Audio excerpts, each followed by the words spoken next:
আপনার কাছে যদি এর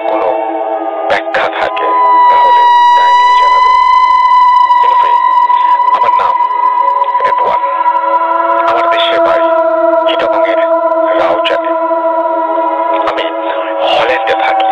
হল্যান্ডে একটা ইউনিভার্সিটিতে আমি applied science and international business নিয়ে পড়ছি। যাই হোক, পড়াশোনার পাশাপাশি আমি একটা আমি মানে খাবার সাপ্লাই দেন এরকম একটা প্রতিষ্ঠানে, সেই প্রতিষ্ঠানের সাথে জড়িত। কারণ আমার ফ্যামিলির কাছ থেকে আমি শুধু টিউশন ফিসটাই নিয়ে থাকি এবং বাকি যে সমস্ত লিভিং কস্ট সেটা আমি ম্যানেজ করি পার্ট টাইম জব করে। সো অ্যাজ এ ডেলিভারি গাই আমাকে বাসায় যেয়ে ফুড ডেলিভারি করে আসতে হয়। আমি প্রতিদিন বিকেল 5টা থেকে রাত 11টা পর্যন্ত এই জবটা করি। অ্যান্ড আমি এই জবটা প্রায় 8 মাস ধরেই করে আসছি। কিন্তু এই ঘটনাটা আমার সাথে রিসেন্টলি ঘটেছে। অ্যাপ্রক্সিমেটলি 2 মাস আগে রাত 8টা কি 9টা হবে এমন সময় আমার একটা অর্ডার আসলো। অর্ডারটা ফিটা ছিল অলমোস্ট €9। কনভেন্স কাস্টমারের বাসা রেস্টুরেন্ট থেকে মোটামুটি দূরেই আছে।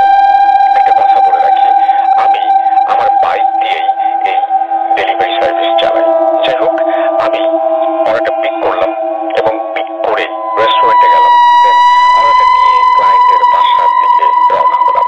ঠিক 10 কি 12 মিনিট পর কাস্টমারের বাসায় যখন পৌঁছালাম, দেখলাম যে অ্যাড্রেসটা ছিল ওই অ্যাড্রেসের বিল্ডিং এর অনেকটা পরে। সেই বিল্ডিংটা অনেক পুরনো এবং হাউস নাম্বারটা ছিল 576।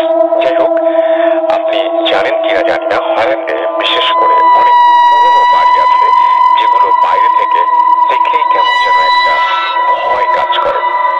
এই বিল্ডিংটাও তেমন একটা বিল্ডিং। যদিও আমি অর্ডার নিয়ে এর আগে অনেক পুরনো বাড়িতে গিয়েছিলাম, তবে কেন যেন মনে হলো এই বাড়িটা একটু বেশি পুরনো। হ্যাঁ, একটা কথা মেনশন করা হয়নি, এখানে প্রত্যেকটা বাড়িতে মেইন গেটে একটা করে কলিং বেল থাকে অ্যান্ড ওইটার সাথে ক্যামেরা এবং একটা স্পিকার লাগানো থাকে সিকিউরিটি রিজন। যাই হোক, আমি যথারীতি বাড়ির সামনে গিয়ে যখন 576 নাম্বারটা ফ্ল্যাটে কলিং বেলটা প্রেস করলাম, তার ঠিক 2 সেকেন্ড পরে কেউ হ্যালো বলল। তখন আমার একটু হাসি আসলো, বিকজ মনে হচ্ছিল ক্লায়েন্টের একটু বেশি খিদা লেগেছিল, যার কারণে কলিং বেলের সামনে বসে আমার জন্য ওয়েট করছিল যে কখন আমি এসে বেল প্রেস করবো আর উনি মেইন গেট খুলে দেবেন। যাই হোক, উনি হ্যালো বলার পর আমি বললাম, sir you have an order. ঠিক তার 2-3 সেকেন্ড পর রিপ্লাই আসলো, yes it's 5th floor, you don't have to come upstairs, you can leave it inside the elevator। এইটা বলেই মেইন গেটটা খুলে যায়। তো আমি ভেতরে ঢুকে ওনার কথা মতো অর্ডারটা এলিভেটরের ভেতরে রেখে 5th ফ্লোরে বাটনটা চেপে বাইরে চলে আসি। আমি আমার কাজ কন্টিনিউ করতে থাকি। তারপর রাত 11টায় কাজ শেষ করে সেদিনের মতো বাসায় চলে আসি। তো এর ঠিক 2 থেকে 3 দিন পর আমার একই বিল্ডিং অর্থাৎ 576 নাম্বার বাসায় একই অর্ডার পাই। এর ঠিক আগের মতোই আমি ওই বাসায় যাই। যখনই বেল প্রেস করি ঠিক তার 2-3 সেকেন্ড পর সেই আগের ভয়েসটা বলে হ্যালো।